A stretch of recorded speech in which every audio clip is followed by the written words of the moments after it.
गणित की पाठशाला में आपका एक बार फिर से स्वागत है। आज हम देखेंगे कक्षा 10वीं में पार्ट 2 की जो दूसरी प्रश्नावली हमारी रह गई है, उसमें बहुपद के बारे में देखेंगे, किस प्रकार उसके शून्यक हम निकाल सकते हैं। सबसे पहले मैं बहुपद थोड़ा क्लियर करना चाहूँगा। बहुपद में क्या होता है, एक से ज़्यादा पद होते हैं और चर राशियाँ भी होती है और अचर राशियाँ भी होती है।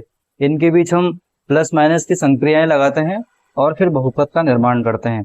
बहुपद के निर्माण में हम ये देखेंगे कि हमारे पास दो प्रकार की राशियां होती है, एक चर राशियां होती है और एक अचर राशियां होती है। चर राशियों में हम देखेंगे कि जिनके मान बदलते रहते हैं, जैसे x है, y है, z है, ABCD के जो अक्षर होते हैं वो सब चर राशियों के अंतर्गत आते हैं और इसमें हम देखेंगे कि इनके मान हर एक प्रश्न में अलग अलग निकलते हैं। और अचर राशियां जो होती है वो राशियां होती है, जैसे 1 2 3 या हमारे जितने भी अंक होते हैं वो सब अचर राशियों के अंतर्गत आते हैं। तो हम देखेंगे कि इनके मान कभी भी कहीं पर भी बदलते नहीं है। ये 1 है तो नर्सरी वाले के लिए भी 1 है और 12th वाले के लिए 1 है, और कोई दैनिक जीवन में व्यक्ति अपनी जिंदगी यापन कर रहा है वहां पर भी उसके लिए 1 ही है। इसलिए इनको अचर राशि बोलते हैं, इनको चर राशि बोलते हैं। इनका संयोग करके हम जो पदों का निर्माण करते हैं वो सब मिलकर बहुपद कहलाते हैं। बहुपद में जो प्रश्नावली 2.2 दी गई है उसमें लिखा है कि निम्नलिखित द्विघात बहुपदों के शून्य ज्ञात करना है और शून्यकों तथा गुणांकों के बीच में संबंध स्थापित करना है। तो देखेंगे इसका पहला प्रश्न जो है, मैं इसको आपको बहुत ही अच्छी साधारण विधि से बताने का प्रयास करूंगा। x वर्ग ऋण 2x और ऋण 8, ये हमारा पहला प्रश्न है जिसमें हमें इसके शून्यक ज्ञात करना है। सबसे पहले आपको ये देखना है कि x वर्ग के आगे कुछ भी लिखा हुआ नहीं है, मतलब 1 लिखा हुआ माना जाता है। x के आगे ऋण 2 लिखा हुआ है और यहाँ पर ऋण 8 लिखा हुआ है। तो x वर्ग के सामने जो राशि लिखी रहती है उसको x वर्ग का गुणांक कहते हैं। कभी कभी 1 नंबर में प्रश्न आता है कि दिए गए बहुपद में x वर्ग का गुणांक क्या है, 1 नंबर में आता है, तो हम ये कहेंगे कि x वर्ग के आगे कुछ नहीं है, मतलब इसका उत्तर 1 आएगा। कभी कभी इसी प्रश्न में पूछा जाता है कि x का गुणांक क्या है, तो x का गुणांक हम लिखेंगे ऋण 2, चिन्ह सहित लिखना है हमको, जो चिन्ह दिया है उसके साथ हमको दिया गया अंक लिख देना है।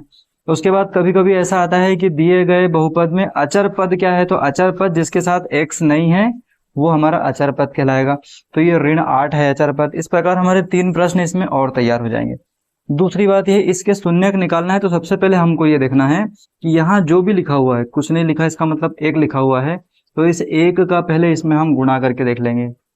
तो 8 का गुणा 1 में करेंगे तो आएगा 8। अब हमको ऐसे पहाड़े खोजना है जिसमें 8 आता होगा, तो हम देखेंगे 1 का गुणा हम 8 में करेंगे तो 8 आ जाएगा। फिर हम 2 का गुणा 4 में करेंगे तब भी 8 आ जाएगा। फिर हम 4 का गुणा 2 में करेंगे तब भी 8 आ जाएगा। और 8 का गुणा 1 में करेंगे तब भी 8 आएगा। केवल ये 4 ऐसे पहाड़े हैं जिनके अंकों का गुणा करने पर 8 हमको प्राप्त हो रहा है। अब हम ये देखेंगे कि इन दोनों पहाड़ों में ये 4 पहाड़े हैं, इन चारों पहाड़ों में ऐसा कौन सा पहाड़ है जिसके अंकों को आपस में घटाने पर 2 प्राप्त हो रहा होगा। तो 8 में से 1 घटाएंगे तो हमको 7 मिल जाएगा, मतलब ये हमारे काम का नहीं है। इसी प्रकार ये भी 8 में से 1 घटाएंगे तो 7 मिलेगा, मतलब ये भी हमारे काम का नहीं है। अब हम देखेंगे कि इन दोनों में 2 में से 4 घटाएंगे और 4 में से 2 घटाएंगे, तो हम ये देख लेते हैं कि बड़ी संख्या में से छोटी संख्या घटाएंगे तो 2 बचेगा, यहाँ भी बड़ी में छोटी घटाएंगे तो 2 बचेगा। मतलब इन दोनों में से हम कोई सा भी एक पहाड़ा ले सकते हैं। मैं आपको बताता हूँ किस प्रकार से लेते हैं। सबसे पहले हम ये देखेंगे कि यहाँ पर अगर ऋण लगा हुआ है शून्यक निकालने का सबसे आसान तरीका ये है कि यहाँ पर अगर ऋण लगा हुआ है तो हम देखेंगे कि जो भी हम इन दोनों में से पहाड़ा लेंगे उन दोनों में अंकों में अलग अलग चिन्ह लेना है। सबसे पहली स्टेप यह है कि यहाँ पर अगर ऋण चिन्ह लगा हुआ है लास्ट वाली टर्म में, तो हम देखेंगे कि जो भी हम पहाड़ा ले रहे हैं उसके अंकों में हम अलग अलग चिन्ह लगाएंगे। मतलब एक में प्लस का लगेगा और एक में माइनस लगेगा। अब ये देखेंगे कि बड़े वाले में माइनस होगा या छोटे वाले में माइनस होगा, वो बीच वाला नंबर हमको बताएगा। बीच वाले नंबर में अगर माइनस है तो फिर बड़े वाले के साथ में हम माइनस ले लेंगे, और अगर बीच वाले अंक में प्लस है तो फिर बड़े वाले साथ में हम प्लस ले लेंगे। मतलब यहाँ पर जो भी चिन्ह रहेगा वो हम इन दोनों अंकों में से जो बड़ा अंक है उसके साथ लेंगे। देखिए कैसे जमाएंगे। ये 1 चला गया, 1 का कोई मतलब नहीं है, केवल हम लिखेंगे x वर्ग। x वर्ग लिखा। अब हम देखेंगे ये पहाड़ा या ये पहाड़ा कोई सा भी हम ले लें, क्योंकि 4 दूनी 8 दोनों में हो रहा है। तो हम ये देखेंगे कि यहाँ पर हमको ऋण का 2 चाहिए, मतलब हमको बड़ी संख्या को आगे लिखना है और ऋण के साथ लिखना है। तो यहाँ लिखेंगे ऋण x दोनों के साथ आएगा, तो ऋण 4x हो गया। उसके बाद में दूसरे वाले के साथ में हम प्लस लगाएंगे और छोटी संख्या लिख देंगे, तो ये हो गया 2x, और ये ऋण 8 उसकी जगह पर वैसा का वैसे ही। मतलब हमने न तो x वर्ग के साथ कुछ करा, न हमने ऋण 8 के साथ कुछ करा, हमने इस ऋण 2x को 2 भाग में तोड़ दिया। 2 भाग में तोड़ने का तरीका ये है कि आप इस नंबर को देखो और ये जिस जिस पहाड़े में आता है वो पहाड़े पूरे लिख लो, और जिस पहाड़े को हमको लेना है उसमें इस प्रकार से आप देखो कि उनको घटाने या जोड़ने पर ये नंबर आ जाना चाहिए। तो हमने देखा कि 4 में से 2 घटाने पर यहाँ भी 2 बच रहा है और यहाँ भी 2 बच रहा है, इन दोनों में से कोई सा भी पहाड़ा ले सकते हैं। तो हमने देखा कि जो बीच वाला ऋण का चिन्ह है, इस ऋण के चिन्ह को हम बड़ी संख्या के साथ में लेंगे और उसके बाद एक विपरीत चिन्ह लेंगे जो धन का रहेगा और उसको छोटी संख्या के साथ ले लेंगे। अगर यहाँ ऋण चिन्ह है तो हम दोनों में चिन्ह अलग अलग लेंगे, जो यहाँ पर चिन्ह है वो बड़ी संख्या के साथ में आएगा और दूसरा वाला चिन्ह छोटी संख्या के साथ में आएगा। अगली स्टेप हमारी यह है कि इसके पास भी x है, इसके पास भी x है, तो x दोनों में से आ जाएगा कॉमन, मतलब बाहर आ गया। यहाँ x की घात 2 थी, मतलब 2 बार x लिखा हुआ था, तो एक बार x बाहर आ गया तो एक बार x अंदर बचेगा। फिर ये ऋण है, ये ऋण लगा दिया, 4 है 4 लिख दिया, और जो x है वो इसके साथ से ही बाहर आ गया था। अब इस स्टेप में बहुत ज़्यादा गड़बड़ हो जाती है, तो क्या करो, इस स्टेप को निकालने का बड़ा आसान तरीका है, ये का ये कोष्टक उठाकर आप यहाँ रख दीजिए, मतलब x ऋण 4 को हम यहाँ पर लिख देंगे। अब यहाँ क्या आएगा उसका तरीका बहुत आसान है। अब देखो यहाँ भी अगर ऋण है और यहाँ भी ऋण है, दोनों में सेम चिन्ह है, तो यहाँ पर लगेगा प्लस। ये शॉर्टकट है, देखा, यहाँ ऋण चिन्ह है और यहाँ भी ऋण चिन्ह है, या यहाँ भी धन चिन्ह है और यहाँ भी धन चिन्ह है, मतलब दोनों में अगर चिन्ह एक जैसे हुए तो यहाँ आपको धन लगाना है और इस संख्या का पहाड़ा पढ़ना है जब तक कि ये नहीं आए। तो पढ़ेंगे 4 एकम 4, 4 दूनी 8, 2 बार में 8 आ गया तो यहाँ पर हम 2 लिख देंगे। तो हमारे 2 कोष्टक बन गए, ये दोनों एक जैसे हैं इसलिए इसको एक बार लिखेंगे और एक कोष्टक में इन दोनों को लिख देंगे। ये 2 शून्य निकालने का बड़ा आसान तरीका है। यहाँ लिखेंगे अब x ऋण 4 बराबर 0, तो आ जाएगा x बराबर 4। ये ऋण चिन्ह वाली संख्या है, बराबर की उधर जाएगी तो धन की हो जाएगी। फिर यहाँ लिखेंगे x धन 2 बराबर 0, तो यहाँ लिख देंगे x बराबर उधर जाएगा तो ऋण का हो जाएगा, तो ये हो गया x बराबर ऋण 2। इस प्रकार हम देखेंगे कि हम शून्यकों को आसानी से निकाल सकते हैं। सबसे पहली स्टेप आपकी रहेगी, इस अंक का गुणा आप इसमें कीजिए, मतलब 1 का गुणा करेंगे हम ऋण 8 में या 8 में, तो 8 एकम 8 हो जाता है। फिर हम देखेंगे कि 8 कौन कौन से पहाड़ों में आता है, वो पहाड़े हम लिख लेंगे। फिर हम देखेंगे कि अंकों को घटाने पर 8 में से 1 घटेगा तो 7 बचेगा, 4 में से 2 घटेगा तो 2 बचेगा, 4 में से 2 घटेगा तो 2 बचेगा, 8 में से 1 घटेगा तो 7 बच जाएगा। अब हम ये देखेंगे कि इन चारों पहाड़ों में बीच वाला नंबर कहाँ पर मिल रहा है, तो इन दोनों पहाड़ों में मिल रहा है। तो ये जो 4 नंबर है ये हमारे काम के हैं, इनसे हमारा काम नहीं चलेगा। अब हम ये देखते हैं कि यहाँ पर चिन्ह कौन सा है, ऋण का चिन्ह है, तो ऋण का चिन्ह हम इनमें से जो बड़ी संख्या है, चाहे ये पहाड़ा लो चाहे ये पहाड़ा लो, हम देखेंगे कि इन दोनों में से बड़ी संख्या जो है उसके साथ में ऋण चिन्ह रखेंगे और छोटी संख्या में हम धन चिन्ह लगा देंगे। फिर हम देखेंगे कि इन दोनों में जो दोनों के साथ में है उसको एक बार बाहर लिख देंगे, एक बार अंदर लिखा जाएगा, ये अंक ऐसा कैसे आ जाएगा। इस कोष्टक को उठाएंगे और कुछ दूरी पर लिख लेंगे। फिर देखेंगे इसका और इसका चिन्ह अगर एक जैसा है तो यहाँ पर कोष्टक के बाद आप प्लस लगा दो और इसका पहाड़ा पढ़ना शुरू करो, तो 4 का पहाड़ा पढ़ेंगे, 4 एकम 4 और 4 दूनी 8, मतलब 2 बार में 8 आ रहा है तो यहाँ 2 लिखेंगे। अब इन दोनों कोष्टकों को एक बार लिख देंगे और इन दोनों अंकों को एक कोष्टक में लिख देंगे। फिर इसके बराबर लिखेंगे 0, ये जाएगा बराबर के उधर तो x बराबर 4 हो जाएगा, ये जाएगा उधर तो 2 गया उधर, ऋण का 2 हो गया। इस प्रकार इसके 2 शून्य निकल गए। अब हम ये देखेंगे कि किस प्रकार से हम इन शून्यकों में संबंध स्थापित कर सकते हैं। किस प्रकार हम इसमें संबंध स्थापित कर सकते हैं, तो सबसे पहले हम लिखेंगे शून्यकों का योग। हम देखेंगे शून्यकों का योग।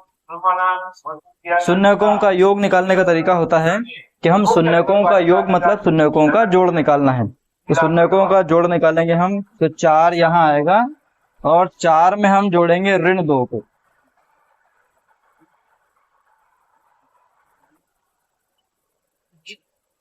तो हम देखेंगे शून्यकों का हमें योग निकालना है। शून्यक मतलब पहला हमारा x का मान आया 4 और दूसरा हमारा x का मान आया -2।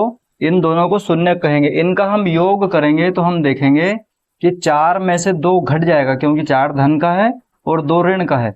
ऋण का मतलब इनको घटाने का कारण क्या है, यहाँ तो प्लस लगा हुआ है लेकिन घटेंगे क्यों? 4 रुपए हमारी जेब में है और ऋण 2 मतलब 2 रुपए हमारे ऊपर कर्जा है।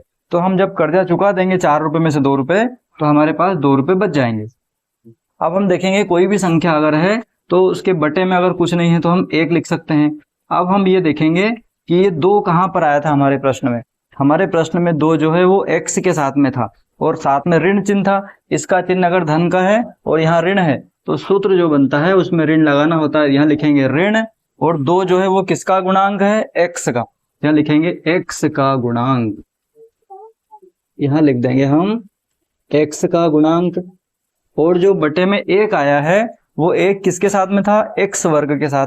तो यहाँ लिखेंगे x वर्ग का गुणांक, x वर्ग का गुणांक। तो हम ये देखेंगे कि हमारे पास जो सूत्र बना है वो ऋण x का गुणांक बटे में x वर्ग का गुणांक। इस प्रकार इनमें योग का संबंध हो गया। फिर हम देखेंगे शून्यकों में शून्यकों का गुणनफल, शून्यकों का गुणनफल। शून्यकों का गुणनफल देखेंगे हम, तो इसमें हमने देखा कि 4 का गुणा हमको ऋण 2 में करना है। अब कभी आपने 4 नियम पढ़े होंगे कि धन की संख्या का धन में गुणा करते हैं तो धन आता है, ऋण का गुणा ऋण में करते हैं तो धन आता है, धन का गुणा ऋण में करते हैं तो ऋण आता है, और ऋण का गुणा धन में करते हैं तो ऋण आता है। इस प्रकार से 4 नियम है, पर इसको आप 2 बनाकर पढ़ सकते हैं। एक नियम ये हो गया और एक नियम ये नीचे हो गया। इनमें क्या अंतर है? अगर सेम चिन्ह वाली संख्याएं हैं तो गुणा करने पर हमेशा धन आएगा, चाहे वो धन धन हो चाहे वो ऋण ऋण हो, उत्तर आपका हमेशा धन में आएगा। और अगर चिन्ह अलग अलग है, चाहे वो धन ऋण हो चाहे वो ऋण धन हो, हमेशा उत्तर जो है आपका ऋण में आएगा। तो यहाँ देखेंगे हम अलग अलग चिन्ह, हम ऐसे चक्कर में नहीं पड़ेंगे कि धन ऋण ऋण धन, ऐसा नहीं। हम देखेंगे अलग अलग है या एक जैसे हैं। इसका चिन्ह अलग है, इसका चिन्ह अलग है, मतलब उत्तर ऋण में आएगा। एक जैसा होगा तो उत्तर धन में आएगा। बस बाकी हम कोई नियम याद नहीं रखना है। तो 4 का गुणा हम 2 में कर देंगे, 4 दूनी 8 हो गया। बटे में इसके कुछ नहीं है तो हम लिख लेंगे 1। अब हम देखेंगे कि 8 हमारे सवाल में कहाँ है। 8 हमारे सवाल का अचर पद है, जिसके साथ में x नहीं है y नहीं है, हम उसको बोलेंगे अचर पद। तो यहाँ लिख देंगे अचर पद, और बटे में 1 आया है और 1 किसके साथ में था? x वर्ग के साथ। तो यहाँ लिखेंगे x वर्ग का गुणांक। इस प्रकार से हम इनके बीच में संबंध स्थापित कर सकते हैं। अब आप देखेंगे कि इससे 1 लाइनर प्रश्न भी आपके तैयार होते हैं। कभी कभी 1 लाइनर प्रश्न में ऐसा पूछते हैं, ये 1 नंबर वाला जो प्रश्न आता है कि शून्यकों का योगफल क्या होगा, दिए गए समीकरण में शून्यकों का योगफल क्या होगा। तो इस सूत्र के आधार पर आप बिना शून्यक निकाले बता सकते हैं। x वर्ग, यहाँ क्या लिखा है? माइनस x का गुणांक। तो यहाँ से हम निकालेंगे, सबसे पहले क्या लगाएंगे? माइनस जो सूत्र में दिया है। फिर देखेंगे हम यहाँ क्या लिखा है? ऋण 2, और बटे में लिख देंगे हम x का गुणांक मतलब 1। और सेम चिन्हों का गुणा होता है, मैंने बताया सेम चिन्हों गुणा होता है तो धन की संख्या आती है, मतलब 2/1 आ जाएगा। और 2/1 क्या है? शून्यकों का योगफल। इसको अलग से मैं आपको बता दूंगा एक बार। तो ये जो सवाल है ये आपका शून्यक निकालना, और शून्यक निकालने के बाद उनका योगफल और गुणनफल निकाल कर देखना है। अब इसको 1-2 बार देखना, 1-2 बार देखने के बाद में जो कठिनाइयां हैं वो हल हो जाती है और सवाल आसानी से समझ में आ जाएगा। इसके बाद दूसरा प्रश्न देखते हैं।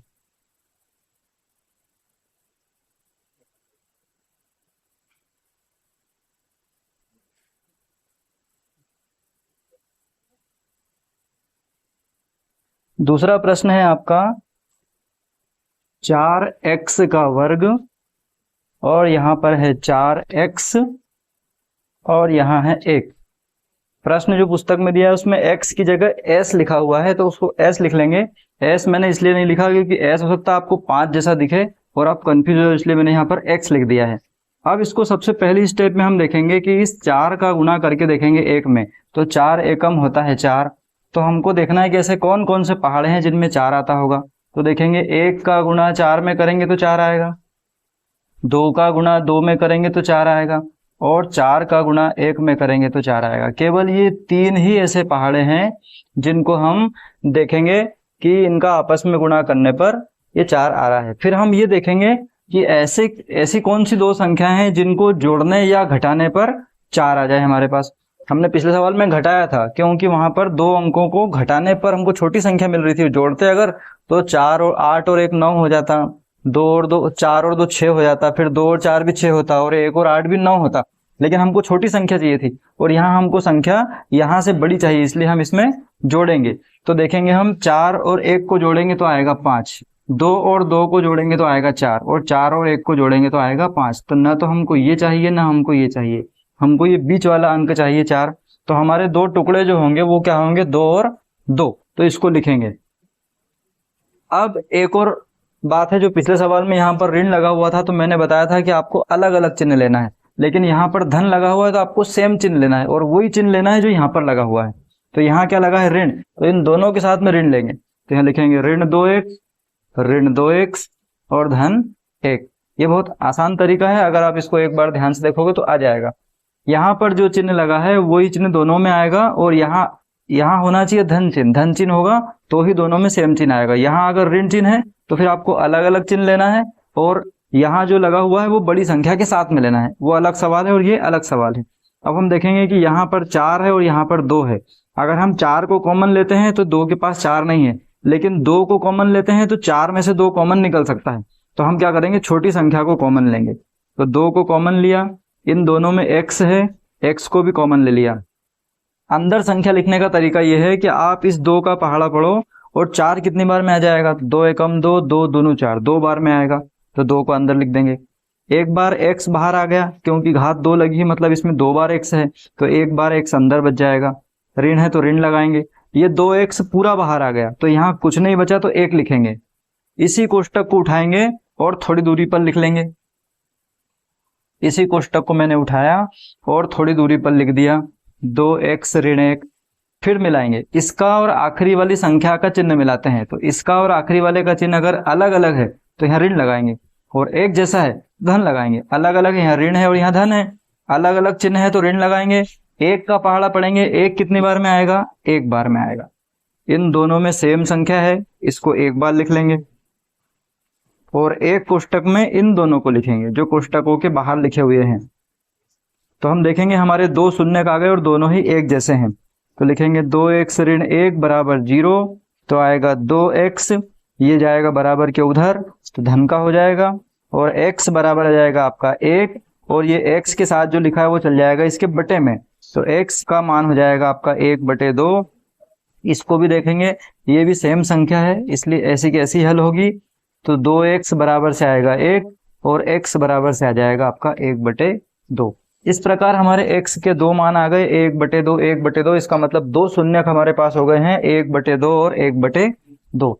फिर निकालेंगे हम शून्यकों का योगफल। शून्यकों का योगफल, शून्यकों का योगफल निकालेंगे हम, तो इन दोनों को हम जोड़ेंगे। 1/2 में हम जोड़ेंगे 1/2। आप देखेंगे कि जब हर में एक जैसी संख्या हो तो उसको एक बार लिख लेते हैं, और ऊपर जो दिया है उसको जोड़ देते हैं। तो 1 और 1 हो जाएगा 2, कुल मिलाकर 2 एकम 2, 2 एकम 2, मतलब 1/1 आ जाएगा। अब हम देखेंगे कि इसमें शून्यकों का योगफल निकालने का जो हमने पिछले सवाल में सूत्र देखा था वो था हमारा ऋण x का गुणांक, और बटे में था हमारा x वर्ग का गुणांक। ये सूत्र है, आप इसको एक सवाल के बाद में याद कर लेंगे तो आपको दिक्कत नहीं होगी। अब आपको दिख रहा होगा यहाँ 1 है, यहाँ 1 है, और यहाँ तो ऋण 4 और 4 लिखा हुआ, तो ये कैसे आया? तो देखेंगे, ये लगाएंगे सूत्र का ऋण, उसके बाद x का गुणांक हमारे पास क्या है, ऋण 4, तो यहाँ लिख लेंगे ऋण 4। ये आपको समझाना नहीं है, यहाँ आपका सवाल फिनिश हो गया है। मैं आपको बताने के लिए बता रहा हूँ कि ये 1/1 यहाँ कैसे आएगा। ये लिखा हमने सूत्र वाला ऋण, और फिर x का गुणांक, मतलब x का गुणांक ऋण 4, और फिर है x वर्ग का गुणांक, तो ये है 4, तो बटे में आ जाएगा 4। 2 बार ऋण चिन्ह है, ऋण में ऋण का गुणा यहाँ बताया था मैंने अभी, धन हो जाता है, तो यहाँ हो जाएगा 4, और बटे में भी आएगा 4। तो 4 एकम 4, 4 एकम 4, ये आ जाएगा आपका 1/1। 1, तो हमारा भी 1/1 है। सूत्र की सहायता से निकाला तब भी वही आया, हमने जोड़ के निकाला तब भी वही आया। तो इस प्रकार आपको ये समझाना नहीं है, आपको केवल इसको जोड़कर लिख देना है और आखिरी में सूत्र लिख देना है ऋण x का गुणांक बटे x वर्ग का गुणांक। फिर शून्यकों का निकालेंगे गुणनफल, शून्यकों का गुणनफल। शून्यकों का गुणनफल जो है वो 1/2 गुणा 1/2। तो हम देखेंगे ऊपर का गुणा ऊपर, नीचे का गुणा नीचे। 1 एकम 1 होता है और 2 दूनी 4 होता है।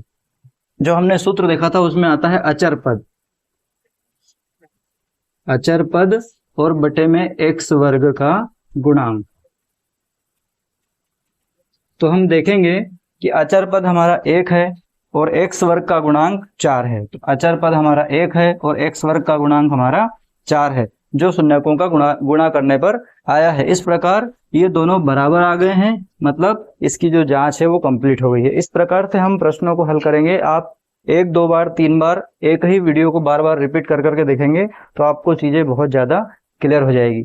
अगर बहुत अच्छे लगते हो, आपको गणित समझ में आते हो, तो आप मोटिवेशन के लिए लाइक भी कर सकते हैं और नए वीडियो आपके तक पहुंचे इसके लिए आप उसको सब्सक्राइब करें चैनल को, और साथ में बेल आइकन को दबाएं और बेल आइकन को दबाकर ऑल पर सेट कर दें, तो जो वीडियो बनेंगे वो आप तक बहुत आसानी से और जल्दी पहुंच जाएंगे। Thank you.